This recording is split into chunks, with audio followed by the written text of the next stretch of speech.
নমস্কার বন্ধুরা, গোলয়েস lifestyle YouTube চ্যানেলে আপনাদের সকলকে স্বাগত জানাই।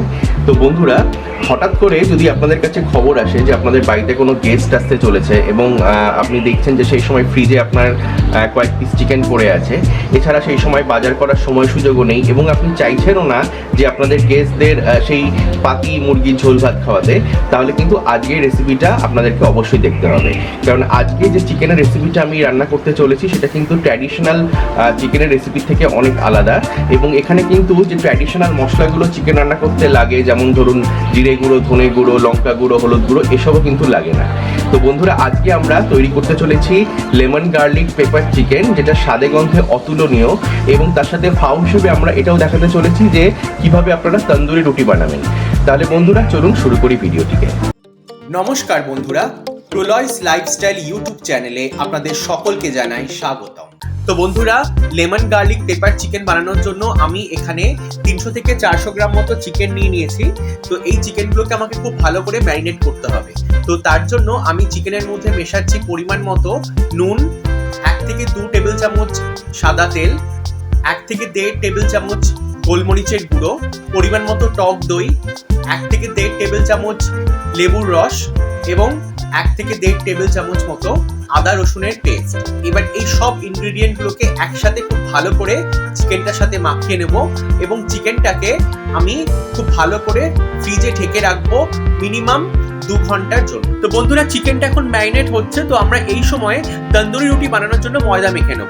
তো আমি এখানে একটা থালা নিয়ে নিয়েছি এবং সেখানে একটি ছোট কাপের 2.5 কাপ মতো ময়দা নিয়ে নিচ্ছি। এর মধ্যে মেশাচ্ছি অল্প একটু নুন, 1 টেবিল চামচ মতো চিনি। চিনিটা কিন্তু বন্ধুরা দিতে হবে, এতে রুটিটা মিষ্টি হবে না, কিন্তু রুটিটা সফট হবে। এবার যেহেতু আমি এখানে কোনো রকম বেকিং পাউডার বা বেকিং সোডা ব্যবহার করছি না, তাই এর মধ্যে আমি মিশিয়ে দেবো 1 প্যাকেট ইনোর পাউডার। এবার আমি এর মধ্যে মেশাবো অল্প একটু সাদা তেল এবং ফাইনালি এর মধ্যে আমি মেশাবো টক দই। টক দইটা কিন্তু একটু বেশি করেই দেবো, যাতে এটা দিয়ে আমার পুরো ময়দাটা মেখে নিতে পারি। তো এই সব কিছুগুলোকে একসাথে মিশিয়ে আমি ময়দাটাকে খুব সুন্দর করে মেখে নেব। ময়দাটা মাখতে বন্ধুরা আমার কিন্তু আরো 2 থেকে 3 টেবিল চামচ মতো জলের দরকার হলো। তো এবার আমি ময়দাটাকে খুব ভালো করে একটা সফট ডো হিসেবে মেখে নিয়েছি এবং এটাকে আমি এখন ঢেকে রাখবো এবং এটাকে আমি রেস্ট করতে দেবো মিনিমাম 1 ঘন্টা সময়ের জন্য। তো বন্ধুরা, দেখতে পাচ্ছেন আমি এখানে একটি চপিং বোর্ড নিয়ে নিয়েছি, যেখানে আমি নিয়েছি কয়েক কোয়া রসুন যেগুলোর খোসা ছাড়ানো আছে, কিছুটা ধনেপাতা, 1 টুকরো আদা এবং 5টা মতো কাঁচা লঙ্কা। তো কাঁচা লঙ্কাটা আপনারা বুঝে শুনে নেবেন বন্ধুরা, কারণ আপনারা যদি বেশি ঝাল খেতে না চান তাহলে এর থেকে কম লঙ্কা। তো আমি এই আনাজগুলোকে এক এক করে ভালো করে কেটে নেব।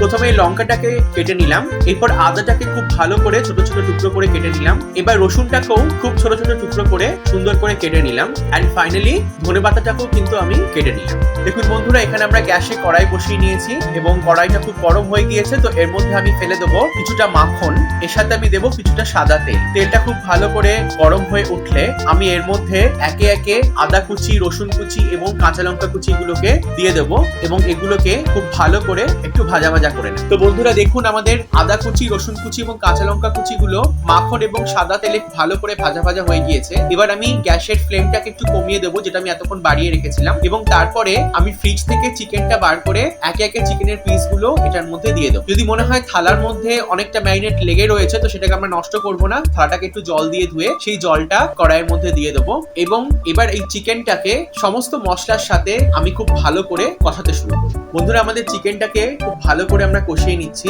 এবং এই সময় গ্যাসের ফ্লেমটাকে আমরা একটু হাই করে নেব এবং এই সময় আমি দেখে নেব যে চিকেনের নুনের পরিমাণটা ঠিক আছে কি। যদি মনে হয় যে নুন আরেকটু লাগবে, তাহলে কিন্তু আমরা এখানে একটু নুন দিয়ে দেব এবং এর সাথেই আমরা অ্যাড করব 1 চামচ কি 1.5 চামচ মতো চিনি। চিনি কিন্তু এখানে অ্যাড করতে হবে বন্ধুরা, কারণ এই রান্নাটা একটু মিষ্টি মিষ্টি ভালো লাগে। তো আমি একটু ভালো করে সবকিছু মিশিয়ে নিলাম এবং তারপরে গ্যাসের ফ্লেমটাকে আবার একদম লো করে দেবো এবং এই কড়াইটাকে কোনো একটি কন্টেনার দিয়ে ঢেকে দিয়ে কিছুক্ষণ ধরে চিকেনটাকে সেদ্ধ হতে দেবো। তো বন্ধুরা দেখতে পাচ্ছেন আমি এখানে একটা ছোট পাত্র নিয়ে নিয়েছি, তার মধ্যে কিছুটা টক দই নিয়ে নিয়েছি এবং এই দইটার মধ্যে আমি একটু লেবুর রস মিশিয়ে দেবো। খুব ভালো করে মেশাবো বন্ধুরা, সাবধানে, যাতে করে কোনো বীজ এর মধ্যে না পড়ে। এরপর আমি এখানে 1 থেকে 1.5 টেবিল চামচ মতো গোলমরিচের গুঁড়ো মিশিয়ে দেবো। একটু জল লাগতে পারে, তো সেটা আমরা দিয়ে দেবো এবং এটাকে খুব ভালো করে মিশিয়ে নেবো। এরপর বন্ধুরা এটার মধ্যে আমি মেশাবো 2 থেকে 2.5 টেবিল চামচ মতো কর্নফ্লাওয়ার। যদি মনে হয় আরেকটু জল জল লাগবে তাহলে আরেকটু জল এর মধ্যে দিয়ে দেব এবং এটাকে খুব ভালো করে আমি মিশিয়ে নেব। এটা চিকেনটা রান্না করার পরবর্তী একটি স্টেপে আমাদের লাগবে। বন্ধুরা, আমাদের চিকেনটা প্রায় 15 থেকে 20 মিনিট মতো লো ফ্লেমে ফুটছে। তো এখন এটা প্রায় হয়ে এসছে। আপনারা দেখতে পাচ্ছেন যে হাড় থেকে মাংস ছেড়ে যাচ্ছে, তার মানে চিকেনটা ভালোভাবে কুক হয়ে গিয়েছে। তো এবার আমরা এর মধ্যে যে দই, লেবুর রস, গোলমরিচের গুঁড়ো এবং কর্নফ্লাওয়ারের যে মিক্সচারটা আমরা বানিয়েছিলাম তো সেটা এর মধ্যে দিয়ে, এখানেও যদি মনে হয় যে অনেকটা মিক্সচার আপনার কন্টেনারের গায়ে লেগে আছে তো সেটা জল দিয়ে ধুয়ে সেই জলটা এর মধ্যে দিয়ে, তো এটা দেওয়ার পরে আমি একটু ভালো করে নাড়িয়ে নেব এবং দেখবো যে আপনার গ্রেভিটা কিন্তু প্রচন্ড ঘন হয়ে আসে। যদি মনে হয় যে খুব বেশি ঘন হয়ে গেল তাহলে কিন্তু এর মধ্যে আমরা কিছুটা জলও অ্যাড করতে পারি। আপনারা যেরকম কনসিস্টেন্সি গ্রেভি রাখতে চান আপনারা সেই অনুযায়ী এর মধ্যে জল অ্যাড করতে পারেন।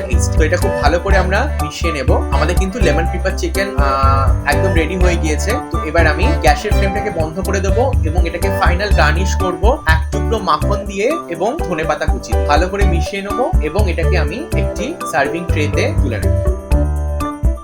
বন্ধুরা, আমাদের তন্দুরি রুটি তৈরি করার জন্য ময়দাটা যেটা আমরা মেখে রেখেছিলাম সেটা প্রায় 1 ঘন্টা ধরে রেস্ট করছিল। তো এবার আমরা এটাকে আরো একবার খুব ভালো করে মেখে নেব। দেখুন বন্ধুরা, এখন কিন্তু আর এটা হাতে লাগছে না এবং ময়দাটা আরো অনেক বেশি সফট হয়ে গিয়েছে। তো এটা খুব ভালো করে আমার মাখা হয়ে গিয়েছে। এবার আমি এখান থেকে লেচি কেটে নেব। বন্ধুরা, তন্দুরি রুটি তৈরি করার জন্য লেচিগুলো কিন্তু একটু বড় সাইজের হয় নর্মাল রুটি বা পরোটা। তো এখানে আমি 2.5 কাপ মতো ময়দা ব্যবহার করেছিলাম। তো সেটার থেকে আমি এরকম 4টে লেচি কেটে নিলাম। লেচিগুলোকে খুব ভালো করে একটা গোল শেপ দিয়ে দিলাম। তো বন্ধুরা, আপনারা দেখতে পাচ্ছেন আমি একটি রুটি বেলার সরঞ্জাম নিয়ে হাজির হয়ে গিয়েছি। তো এটার উপরে আমি কিছুটা ময়দা নিয়ে নেব এবং লেচিটা তার উপর বসিয়ে লেচিটার চারিধারে খুব ভালো করে ময়দা লাগিয়ে নেব এবং রোলিং পিন দিয়ে আস্তে আস্তে উল্টে পাল্টে এটাকে খুব ভালো করে বেলে নেব। তো বন্ধুরা, যদি এটা পারফেক্ট গোল শেপ নাও হয় তাতেও কিন্তু কোনো অসুবিধা নেই। অনেক সময় আমরা তন্দুরি রুটি ওভাল শেপের দেখে থাকি, বা আপনি যে রকম শেপে এটাকে করুন না কেন এটা কিন্তু অসাধারণ খেতে হয়। আর নর্মাল রুটি বা পরোটা থেকে কিন্তু এটাকে একটু মোটা করে বেলতে হয়। তো আমি এটাকে বেলে নিলাম এবং এইভাবে কিন্তু আমি বাকি যে 3টে লেচি আছে সেটাকেও একে একে বেলে নেব। বন্ধুরা, দেখতে পাচ্ছেন আমি একটা রুটি হাতে তুলে নিয়েছি এবং একটা পাত্রে জল নিয়ে নিয়েছি। এবার এই পাত্র থেকে আঙুলের সাহায্যে জল নিয়ে এই রুটিটার এই সারফেসের উপরে ভালো করে ট্যাপ করে করে জলটাকে লাগিয়ে দিচ্ছি। ভালো করে জলটাকে আমি আঙুল দিয়ে টিপে টিপে রুটিটার উপর লাগিয়ে দিলাম। এদিকে আমি গ্যাসের উপরে তাওয়া বসিয়ে দিয়েছি। তাওয়াটাতে মডারেট ফ্লেম আমি রেখেছি গ্যাসটাতে। তাওয়াটা কিন্তু বেশ গরম হয়ে উঠেছে। এবার আমি রুটিটাকে নিয়ে তাওয়ার উপরে এমন ভাবে বসিয়ে দেব যাতে যে সারফেসটাতে আমি জল লাগিয়েছিলাম রুটিটার সেটা যেন সরাসরি তাওয়ার কন্ট্যাক্টে আসে। তো এইভাবে আমি রুটিটাকে কিন্তু কিছুক্ষণের জন্য সেঁকে নেব। এবার তাওয়াটাকে গ্যাসের উপর থেকে ওঠাবো, গ্যাসের ফ্লেমটাকে হাই করব এবং তাওয়াটাকে নিচু করে তার উপরে থাকা রুটিটাকে ডাইরেক্টলি গ্যাসের ফ্লেমের কন্ট্যাক্টে আনবো। আপনারা দেখতেই পাচ্ছেন কিভাবে আমি এটা করছি। এর ফলে রুটিটার উপরে যে হালকা হালকা পোড়া ভাবটা যেটা তন্দুরি রুটিতে থাকে সেটা কিন্তু চলে আসবে এবং যেহেতু রুটিটার অন্য সারফেসে জল লাগানো আছে এবং সেটা গরম তাওয়ার কন্ট্যাক্টে এসছে তাই রুটিটা কিন্তু আটকে থাকবে, এটা কিন্তু খুলে পড়ে যাবে না। তো ঠিক এইভাবে কিন্তু দেখুন আমরা রুটিটার উপরের সারফেসে তন্দুরি রুটির যে পোড়া ভাবটা থাকে সেটা চলে এসছে এবং এটার নিচে কিন্তু যে ক্রাস্টটা থাকে সেটাও কিন্তু চলে এসছে। তো আমাদের একটা তন্দুরি রুটি তৈরি হয়ে গেল। ঠিক এইভাবে কিন্তু আমরা বাকি 3টে রুটিও তৈরি করে নেব।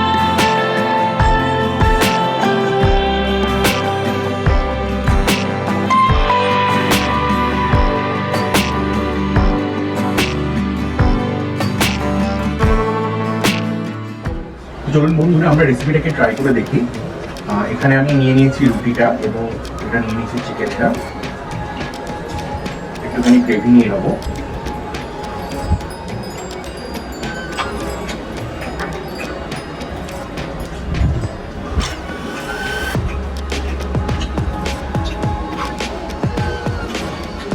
অসাধারণ বন্ধুরা,